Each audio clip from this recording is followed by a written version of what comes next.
उसमें क्या कर रहे होते हैं कि हमें जो बताया जाता है कि हम एक फुट को हमने इस तरह करना है, दूसरे फुट को हमने पैडल की तरह हिलाना है, ठीक है। अगर हम वो टाइमिंग पे मूवमेंट ना करें तो हम क्या होगा कि हम वो स्विमिंग का जो वो सारा प्रोसीजर हम वो सही नहीं सीख पाएंगे। तो इसलिए टाइमिंग जो है स्विमिंग जो हम लर्न कर रहे होते हैं तो वो बहुत ज़रूरी है कि हमने हाथ को उस टाइम पे हिलाना है, हमने एक हाथ इस तरह करना है, दूसरा पाँव हमने इस तरह हिलाना है, अपना हाथ एक आगे करना है और पानी को हमने पीछे भेजना है। ये पूरा एक टाइमिंग के मुताबिक होता है। अगर हम उस टाइमिंग को ना फॉलो करें तो हमारे पास जो होती है वो हम स्विमिंग बंदा जो है वो स्विमिंग नहीं सीख पाएगा। और जब हम गोल्फ खेल रहे होते हैं तब भी हमारे पास ये होता है कि हमने अपने हैंड की मूवमेंट को फोकस रखना पड़ता है कि हमने उसको एक्सटेंशन में लेके जाना पड़ता है ताकि वो हम जो उस गोल्फ को अच्छे से खेल सकें। अगर हम वो नहीं टाइमिंग को नहीं अच्छे से कर पाएंगे तो वो हम गोल्फ फिर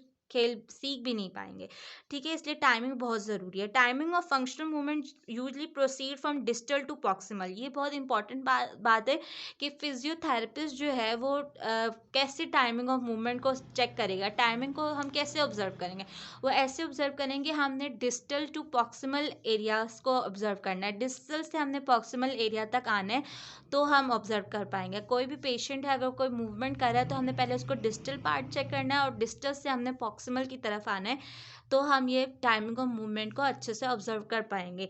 because distal area receive most of the stimuli which control movement, that is hand and feet. क्यों हम डिस्टल एरिया को पहले क्यों ऑब्जर्व करेंगे, क्योंकि डिस्टल एरिया में हमारे पास बहुत सारे स्टिमुलाई वहीं पे रिसीव होते हैं। जैसे हमने हाथ लगाया किसी चीज़ को तो वहाँ पे ही हमारे पास सिग्नल आता है और वहीं पे हम हमारे ब्रेन को उसके बाद सिग्नल जाता है और वहीं से वापस हमारे हैंड या फीट में आता है। तो हमारे पास जो डिस्टल एरियाज होते हैं वहाँ पे बहुत ज़्यादा स्टिमुलाई प्रेजेंट होते हैं, इसीलिए जो हमारी मूवमेंट को कंट्रोल कर रहे होते हैं। इसलिए हमें पहले डिस्टल पार्ट को चेक करना चाहिए और फिर प्रॉक्सिमल पार्ट को, ठीक है। फिर हम देख लेते हैं अगला point, the ordinary sequence of contraction constitute the effective timing and ensure the maximum insufficiency of muscular contraction।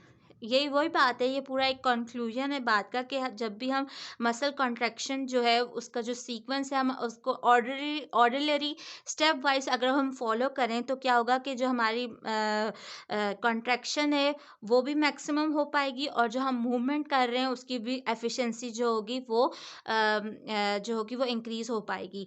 This orderly sequence timing is the basic characteristic of coordinated movement. यही सीक्वेंस जो हम फॉलो कर रहे होते हैं muscle contraction में और जो टाइमिंग है वो एक बेसिक करेक्टरिस्टिक है जब हम कोऑर्डिनेटेड मूवमेंट कर रहे होते हैं। जैसे कि हम हाथ हिला रहे हैं, पाँव हिला रहे हैं एक साथ, तो ये कोऑर्डिनेटेड मूवमेंट होती हैं, तो उसमें ये बहुत इम्पॉर्टेंट होता है।